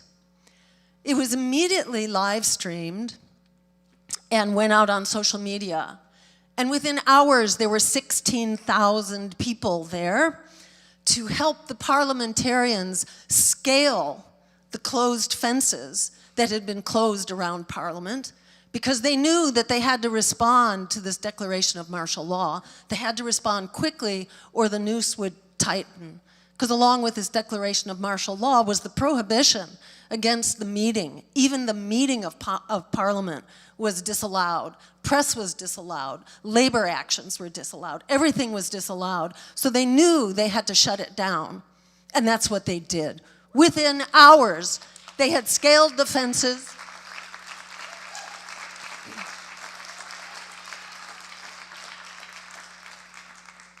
The troops were actually helicoptered in to inside of the fences. They helicoptered troops in, but before they were able to do that, the South Korean people were there. They were there in huge numbers, and you can show the next slide. These are the staff who also scaled the walls, the parliament staffers who scaled walls, and they used couches to block the doors so that the troops could not get in. This is this was like a January 6th in reverse, with masses of people turning out. And you can show the next slide as well. Everyday people were there to talk to the soldiers. They were there to persuade them. And in fact, the soldiers then did a very slow walk, and they went out to get noodles before enforcing their orders. So, you know, again, it's to make the point that we do have the power in this country right now. We have an overwhelming opportunity. Do not be frightened. And, you know, as one of the people who ran into the struggle, along with Jason Call and others of our staff who were at Washington University when the students were striking, we had taken a moment to go take a bathroom break, and in that moment, the police were attacking. So we went running back to the lineup, and they were coming for us. They came for us, and these soldiers, these police who've now been trained by the IDF, the Israeli occupation forces, who are now in the business through the cop cities all around the country of training our local police forces, are being trained in the tactics of the Gaza genocide. Police are vicious. I mean, there are many people who've encountered police for a long time who know how vicious this is. So you do have to use some discretion about when you stand up and where you stand up, but we have to stand up. And one of the most important ways to stand up is by striking, is by withdrawing our labor, by supporting labor unions to do the same. And I want to also put in a plug for BDS, for Boycott, Divestment, and Sanction, and Alameda County right now is among many counties who have withdrawn their retirement funds. Alameda County just pulled out $32 million from Caterpillar and its horrific destructive equipment. It is only a matter of time. Israel and its genocidal war and its genocidal economy is on its last legs. People are leaving. Its economy is in tatters. It cannot carry out even a war against Hamas. Hamas has reconstituted. Volunteers have replaced those who were killed, but the Israelis are struggling. They are capable of a 7-day war. They are not capable of a 7-month war, not even against one country. Now they are quickly expanding this concept of the greater Israel into Lebanon, into Syria, who knows, perhaps into Egypt as well. But there are conflicts now that are active and others that are brewing. Israel cannot possibly sustain this without our tax dollars and ultimately our blood. Israel is going to need boots on the ground under Democrats. We reactivated the draft. Our names, the names and addresses and emails of our young people are all in the hands of the security state right now. Let them try to reactivate the draft, and that will certainly be the match that kindles an incredible opposition, because the opposition is already there. Israel cannot conduct genocide without us, and we do not consent. And the traction for that is with our elected leadership. We need to throw these bums out. We need to organize, we need to prepare for the general strike, and we need to run them out of office. Thank you all so very much. I look forward to working together. Our work has only just begun. Thank you.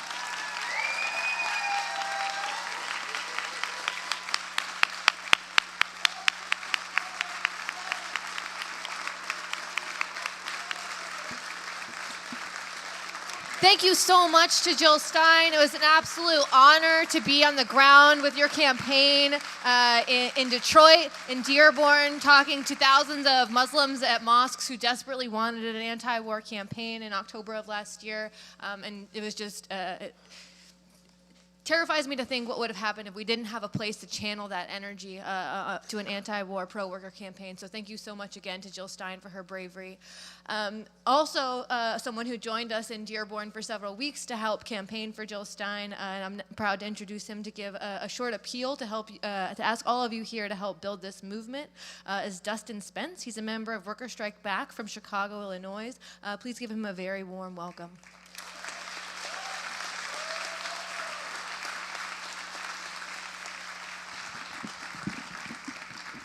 Good afternoon, everyone.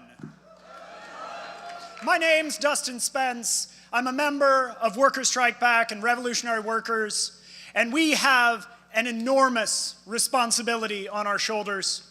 All of us have to build a movement of working people against the rich, a movement completely independent of the Republicans and the Democrats.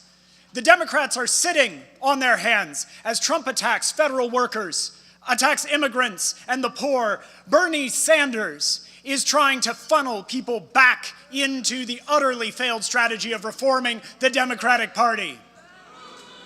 This is a disaster, and we need to fight back against the billionaires and both of their parties. We're drawing a line in the sand, and we will not support this anti-worker, racist, genocidal, two-party capitalist system.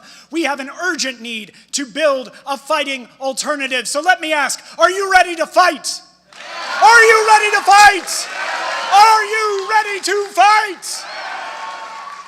It is long past time for working and oppressed people to get organized to fight the rich. If we succeed, we will do more than reform a broken system, the one that we know today. Fighting this fight means that we will not be satisfied with rearranging the deck chairs on the Titanic. No, if this dumpster fire of capitalism is the Titanic, then we need to become the iceberg that brings the whole fucking thing down.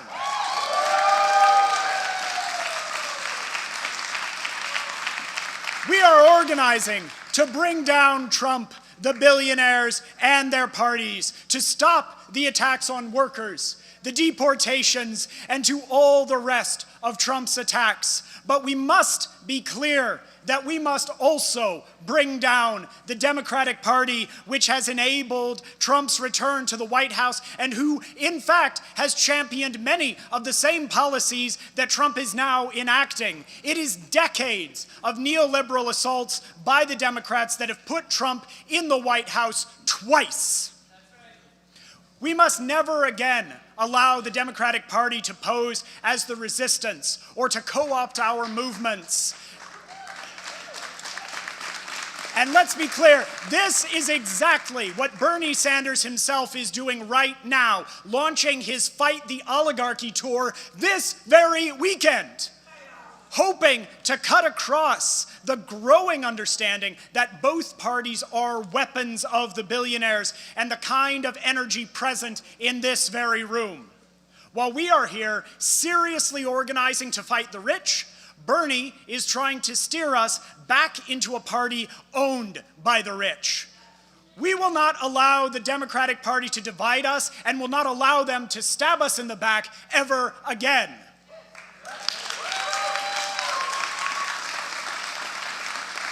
So building our movement to stand against the collective power of the rich and their two-party system, it takes time, it takes resources, and yes, it takes money. And so today, I am going to ask all of you for a donation. Right now, we're passing out donation slips. It seems like most people have got those. But I want to ask you not to fill those out yet. It takes serious resources to build the kind of organizations and campaigns that we need to actually fight the rich. And that includes the cost of organizing a big national conference like this and the resources to build our fight across the country. And we can't outspend our enemies, but none of our victories would have happened here in Seattle had we not taken finances seriously. Our socialist election campaigns actually out-fundraised our Democratic Party opponents again and again, based on donations of working-class people. We have an even higher bar now in building a national movement. And so, we're setting a target today to raise $20,000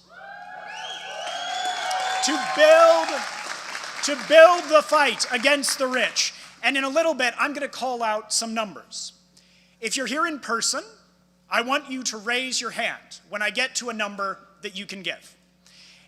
Fill out your donation card and keep your hand up until a volunteer from our donation team comes over to process your donation and collect your form. Now, if you're watching on the live stream, there's a donation link in the chat. And live streamers, you should say in the chat when you hear a number that you can donate so that we can all feel a sense of the momentum together. So think about a number that you can give.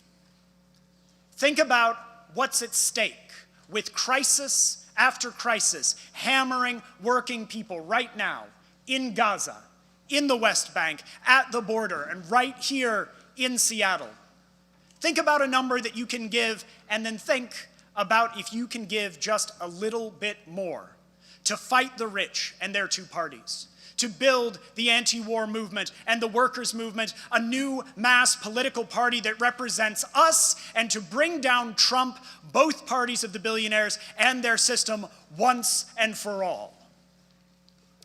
So we've got quite a fight ahead of us. To get us in the proper mindset for what it's going to take to win this fight, a supporter, Raghav Kaushik, who played a big role in winning the Seattle City Council resolution calling for a permanent ceasefire and an end to arms sales to Israel in Seattle, and a leading role in the successful fight to make Seattle the first city outside of South Asia to outlaw caste discrimination. Yeah. Raghav knows how important this fight is, which is why he is donating $2,000 today to build our movement. That's right. Now that's a huge donation to get us going towards our goal, but of course we still have a long way to go. So I ask, can anyone here or online match him? Can anyone match right here? Yes! Raghav's $2,000 donation. $3,000 right here.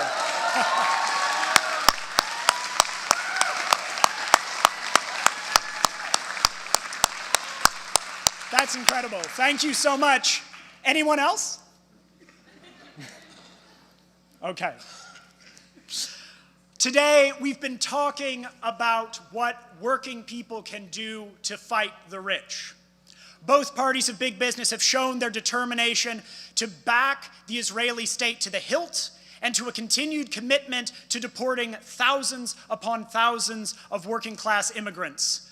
A majority of Americans are in favor of third parties and disapprove of the existing system. 50% of 18 to 29-year-olds say they feel that the very existence of billionaires is a bad thing for the country. And it's time that we build a fighting alternative.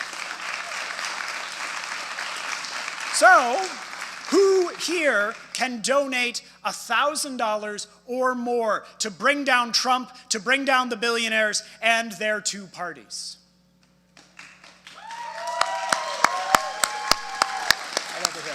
Right over here. That's amazing.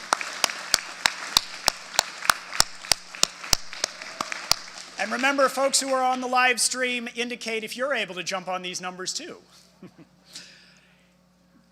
It's hard to ignore the boiling anger at the rich building in the working class. The anger at the rich is vividly on display in the broad reaction to the murder of United Healthcare CEO Brian Thompson in New York in December. 81% of young people in a recent poll indicated support for the alleged killer Luigi Mangione, saying that the rampant rejection of insurance claims and the unaffordability of health care justified the killing. With another CEO already stepping in to take Thompson's place and no significant change having taken place within the rotten healthcare system, we can see that there is an urgent need to win Medicare for all. So who here can give $500 or more to fight for Medicare for all? Right up there. Anyone else?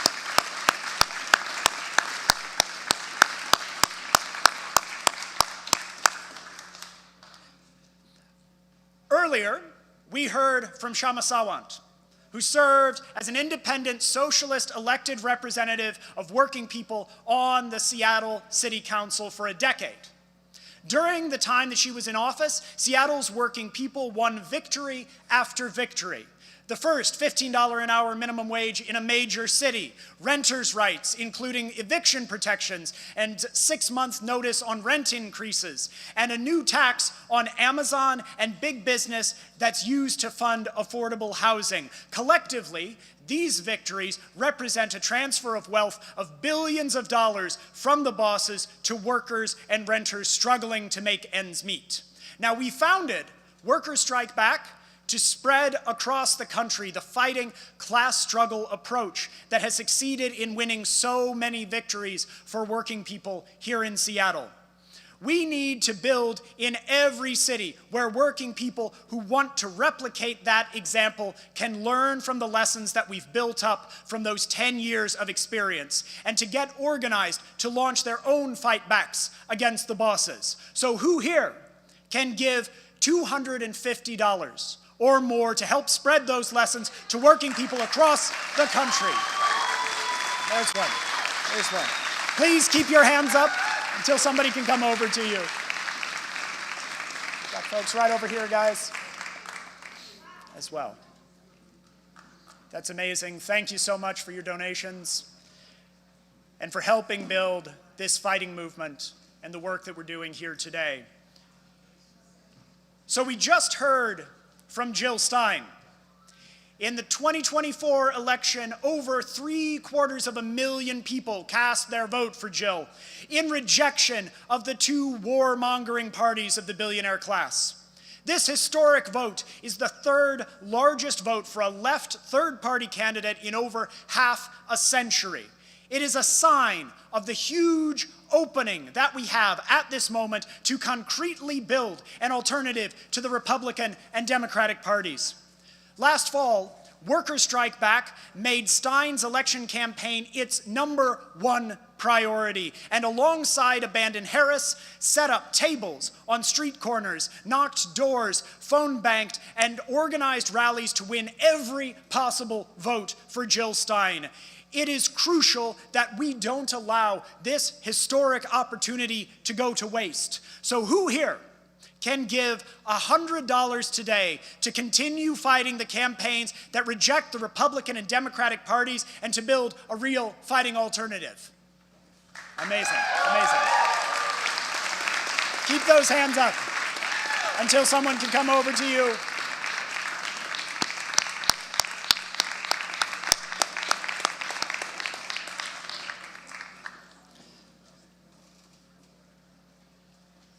And if you haven't had someone come over to you yet, please keep your hand up. I know it can sometimes be a little bit of a wait, but trust me, it's worth it.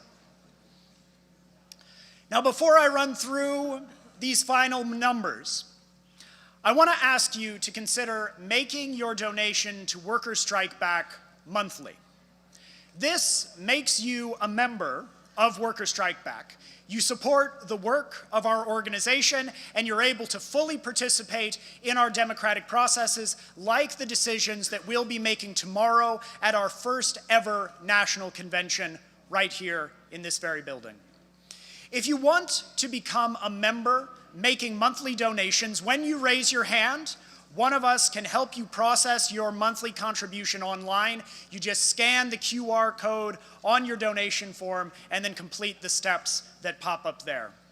Now, since launching Workers Strike Back almost exactly 2 years ago, we have collected tens of thousands of individual donations from thousands of donors across 47 states and Washington, D.C., and our message has also resonated internationally with donations from Canada, Mexico, Nigeria, New Zealand, Germany, Ireland, Italy, the UK, Catalonia, Spain, Hong Kong, Australia, and the Philippines. We are building Workers Strike Back as a democratic, membership-based organization with more than 700 dues-paying members around the country. Now, I know that I've asked a lot of big money asks today, but every dollar really is crucial for building this movement. Every dollar goes towards making our movement stronger and making the billionaire class waste their money on losing.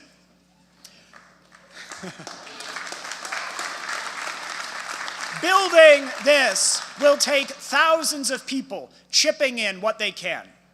So who can give $50 today, or make it a monthly contribution so that we can continue building our movement and fighting back against the billionaires?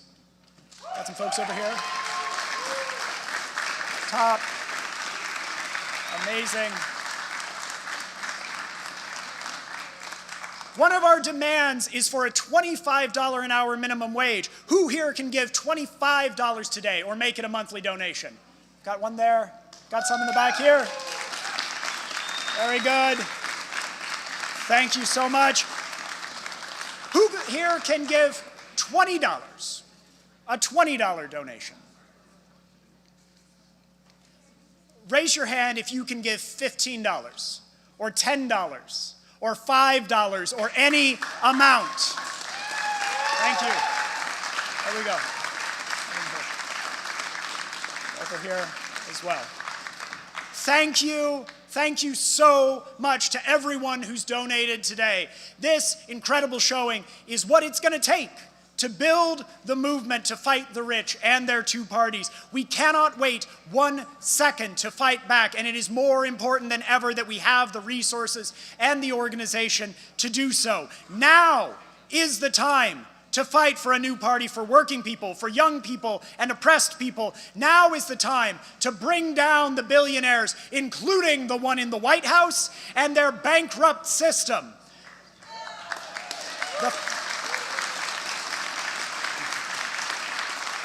The funds that we raise today have set us on the road to fight back, because when we fight, we can win. When we fight, we win. When we fight, when we fight, solidarity. Thank you.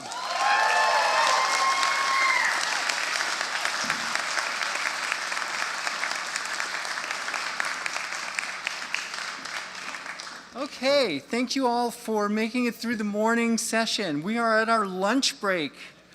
So downstairs in the Great Hall, you'll find sandwiches, which are barbecue pork banh mi and vegan tofu banh mi. Those are available for free downstairs. There is a suggested donation of $10 and a solidarity donation of $20 if you can do it, please. You'll find donation jars downstairs as well for people who have cash, or QR codes if you would like to use Venmo or some other electronic system. If you'd like to donate but don't have cash or Venmo on your system, the donation team will also be circulating in the Great Hall and can help process a card donation. If you cannot eat a sandwich because you might have gluten intolerance, there is a restaurant called Soulful Dishes, which is on the corner of Yesler and 18th, which is just over there, 1 block away. And they have veggie and vegan options. So we will take a 1-hour break and we will see you here after lunch. Wait. Yes. Wait, okay, wait. And there's one more thing. We're going to talk about breakouts real quick.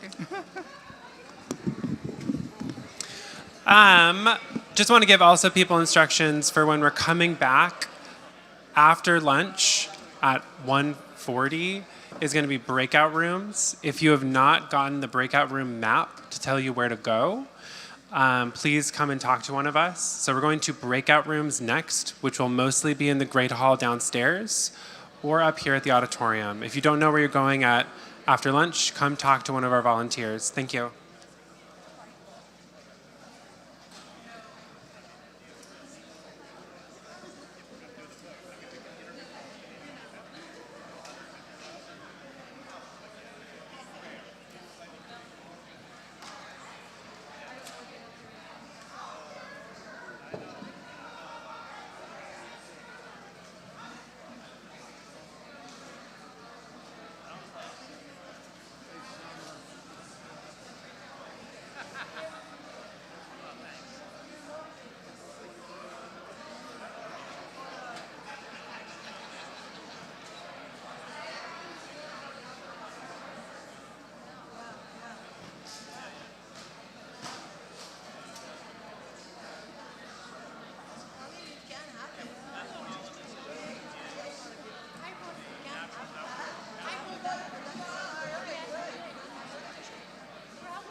got it. That guy have a white baseball cap on?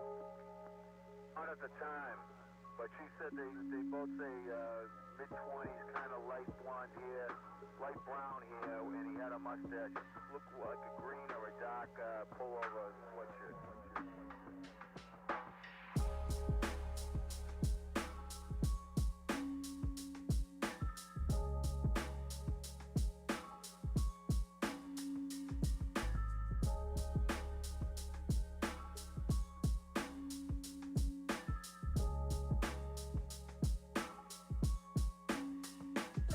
Raise a fit, in the drop top.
Everyone would love to be rich.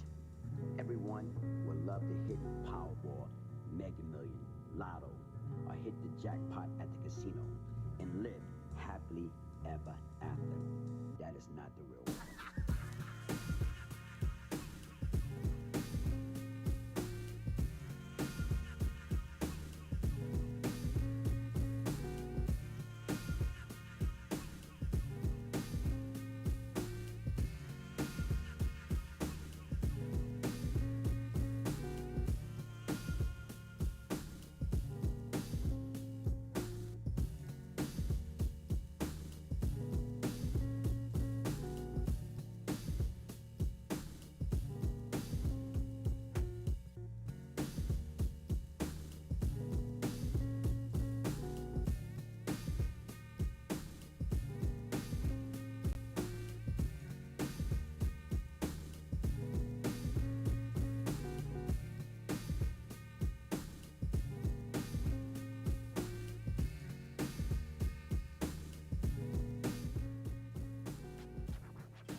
сердце покоя нет, весь день я жду кого-то.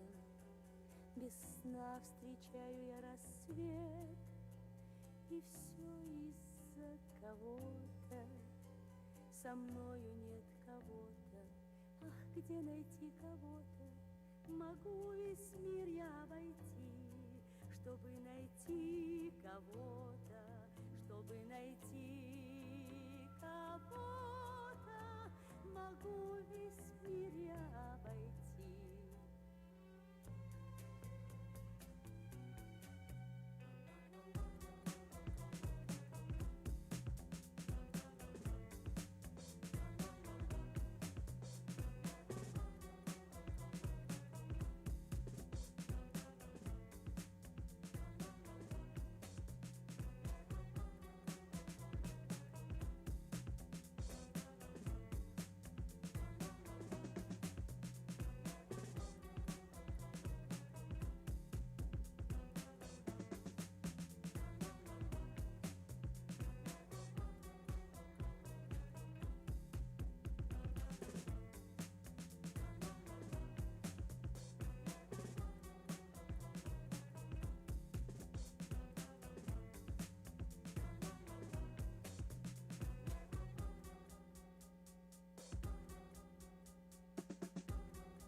take a chance now the way